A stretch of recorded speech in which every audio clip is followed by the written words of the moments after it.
If you're hearing a ringing, buzzing, hissing, or high-pitched noise in your ears right now, even if it feels faint, even if it only happens at night, you need to hear this carefully. Because what most people don't realize is that tinnitus is not just a sound problem, it is a brain and nerve problem. And the way your brain responds in the early phase can decide whether the ringing fades away or becomes something that follows you for years.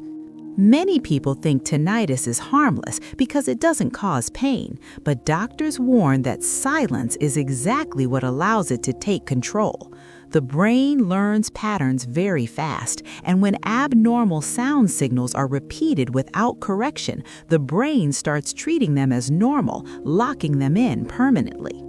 That is why ignoring tinnitus is one of the biggest mistakes people make. At first, it may seem manageable, just a noise you can live with, but over time, it often begins to interfere with sleep, focus, emotional balance, and daily life in ways people never expected.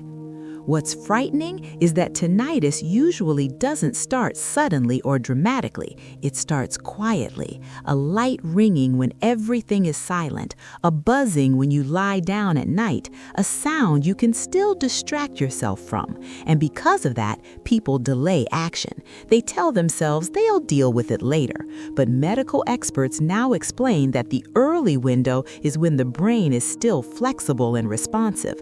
During this phase, the auditory system is under stress, not damaged beyond repair. The problem is not the ear alone, but how the brain is misinterpreting signals coming from the auditory nerves. When those nerves are inflamed, overstimulated, or deprived of proper support, the brain fills in the gaps with phantom noise. Over time, that noise becomes reinforced, like a loop that never shuts off.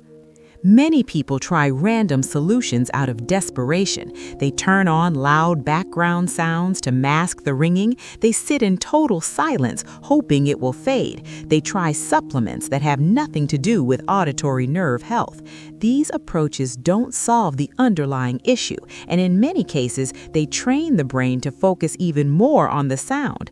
That is why so many tinnitus sufferers feel stuck, confused, and frustrated. They are doing things but not the right things. And the longer this goes on, the harder it becomes for the brain to unlearn the ringing pattern it has adopted.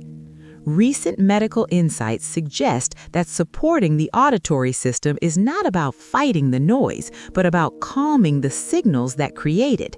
The brain needs the right conditions to stop overreacting. That means reducing internal stress, supporting nerve communication, and helping the auditory pathways return to balance. When the brain no longer perceives the signal as a threat or anomaly, it can gradually reduce its attention to it. This is why timing matters. Acting early gives the brain a chance to reset before the ringing becomes deeply embedded. This is also why some approaches focus on targeted natural support for auditory health rather than aggressive interventions. Instead of trying to silence the noise forcefully, the goal is to support the systems involved in hearing and brain signaling so the noise no longer needs to exist. People who follow this approach often describe feeling calmer, sleeping better, and feeling more in control even before the sound itself changes. That sense of control is important because anxiety and stress are known to amplify tinnitus. When the nervous system is constantly on edge, the ringing feels louder and more intrusive. When the system calms down, the brain becomes less reactive. What many people don't realize is that tinnitus is often part of a larger chain reaction involving inflammation, nerve stress, and brain overstimulation. Supporting these systems together is what makes the difference. This is not about overnight miracles or unrealistic promises. It's about giving your body what it needs to stop reinforcing the ringing signal. Consistency matters, early action matters, and understanding what is actually happening inside your body matters. There is a detailed presentation available that explains this approach clearly, including why tinnitus starts, why it persists, and what can be done to support the auditory system properly. It walks through the science in a way that's easy to understand and explains why so many common solutions fail. If you're serious about understanding what's happening and what options exist, the link to that presentation is available below. Take your time with it, watch it carefully, and decide for yourself what makes sense based on your situation.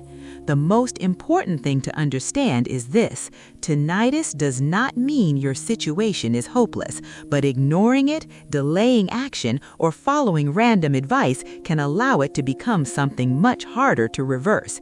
The earlier you support your auditory system correctly, the better your chances of preventing the ringing from becoming a permanent part of your life. If you are hearing this message now, it means you still have the opportunity to act with awareness instead of regret. The next step is simply to learn more, and that information is waiting for you through the link below.